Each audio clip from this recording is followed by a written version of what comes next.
my name is Samantha and I'm from Tiongho Specialty Coffee. So today I'm actually going to walk through the brewing of traditional coffee. So what you actually need for traditional coffee will be two of these coffee pots. We need 2 pots and one of the coffee stock that we are familiar with. And we also need 100 grams of the coffee powder here. So I've actually prepared the hot water beforehand already. So all we have to do is to just pour the powder into the pot. So I'm using 100 grams of coffee powder here. Get a stirrer ready. And I just fill it up with hot water. About 600 milliliters of hot water. And while it's actually filling up, I'm also stirring constantly to ensure that all of the coffee is mixed and is brewing in the hot water.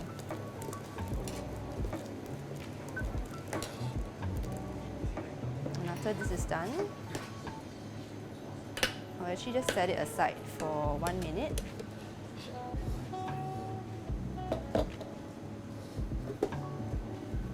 And during that time, you can prepare your coffee stock and the second coffee pot as well as a cup.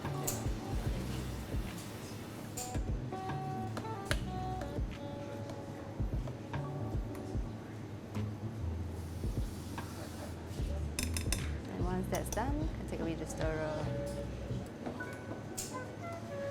So now I'm going to pour this through and it will actually be filtered through the coffee stock.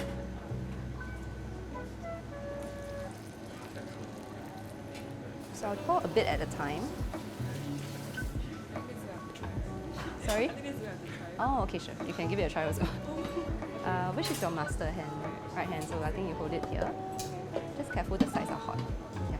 So I just pour it? Correct. So just pour it through the filter here.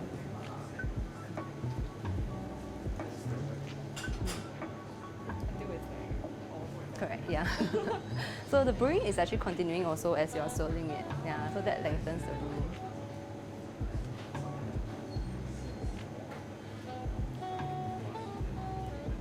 You can try to do the la kopi also if you want.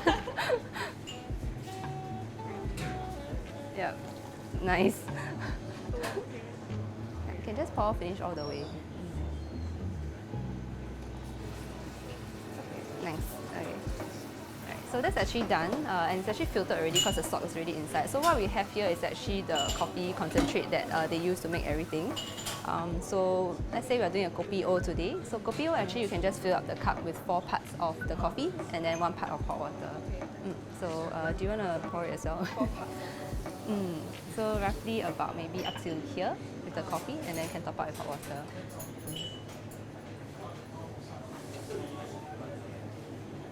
A bit more. Yeah. Yeah, okay. And then you can top it up with the hot water here.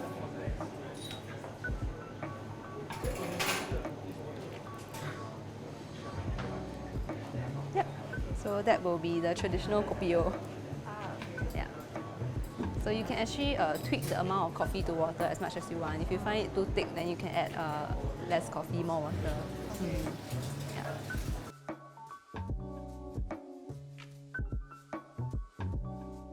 Okay, so for the next method, we're actually going to try using the traditional coffee and doing a modernized V60 method. So for this one, we'll actually need this kettle. You don't actually need to use this as well. You can just use a normal kettle to heat up your water, and a V60 and a decanter and a filter paper. So this is because the jugs that I was using just now might not be the most accessible, so we thought modernized version would be better. So for this one, actually the filter paper, we also have to fold it in a certain way so it fits in. So we fold it along this line here. And then we're going to open it up. And about 1 inch from the bottom, we're just going to press it down here. And then when you open it up, it just sits in nicely as a cone. Yeah. So the first step we're going to do is actually to wet the filter paper first.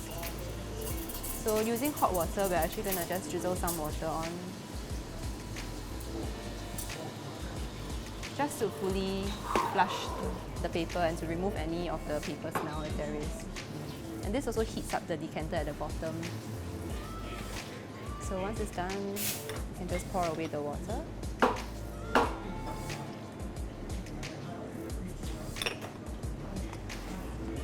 after that, we can actually just put the coffee in already. So for this part, do you want to try as well? Okay, sure. So for this one, let me just help you pour in the powder first.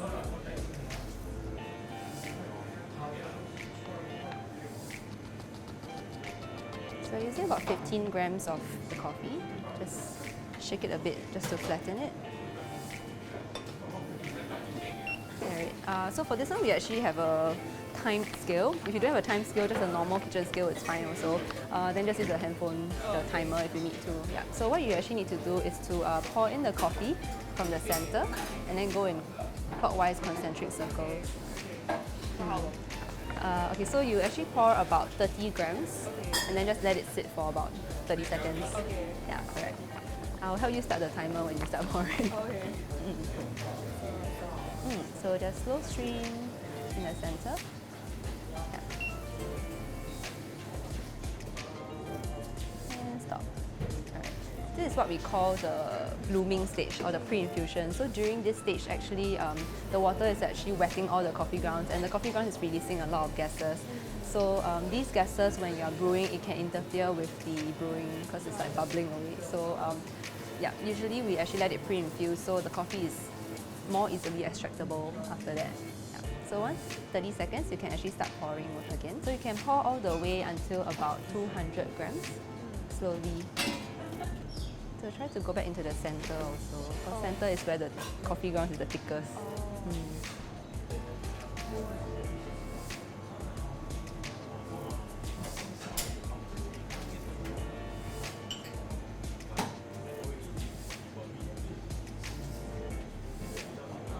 Nice.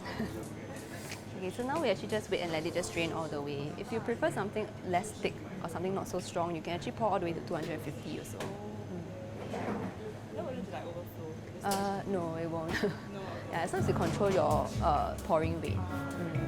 There is a bigger size version, what we call the O2. That one is for larger volumes. For example, if you need to use more than 20 grams of coffee. What's the difference between this and traditional? It's actually the filter as well, and I would say the brew method. So for example, just now the filter one, we actually, the traditional one, we put it in the hot water and then we let it stir and sit for quite a while, right?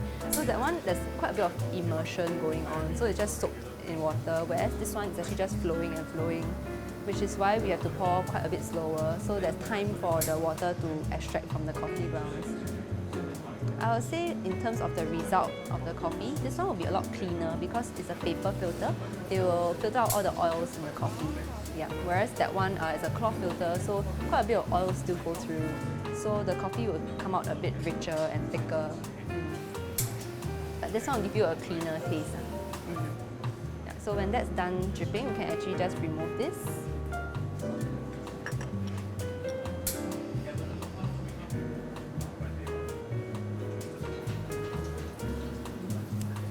Just pour this into a cup. Yeah.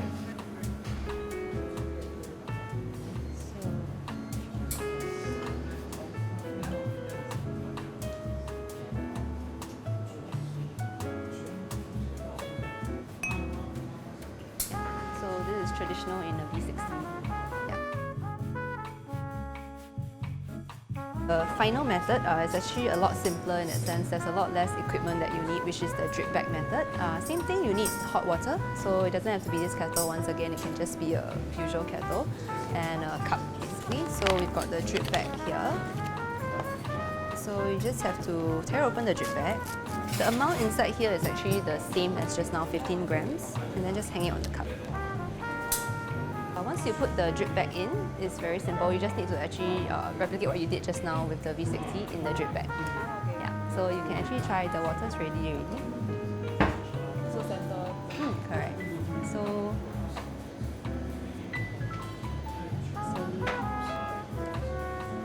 this one, just let it sit for about 30 seconds. Then actually the rest of the way you can just slowly pour and let it drip through, and yeah, that's it. It's just that this is convenient. Correct. You don't need a lot of the decanter and everything.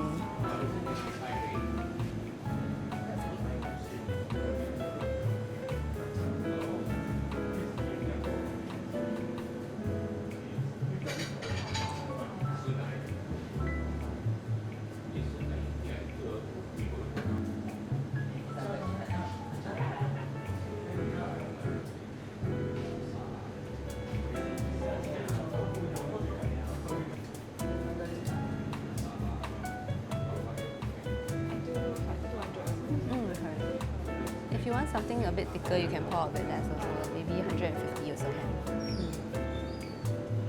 So with the drip bag, actually it helps to control your pouring speed also because you cannot let it overflow, right? Yeah.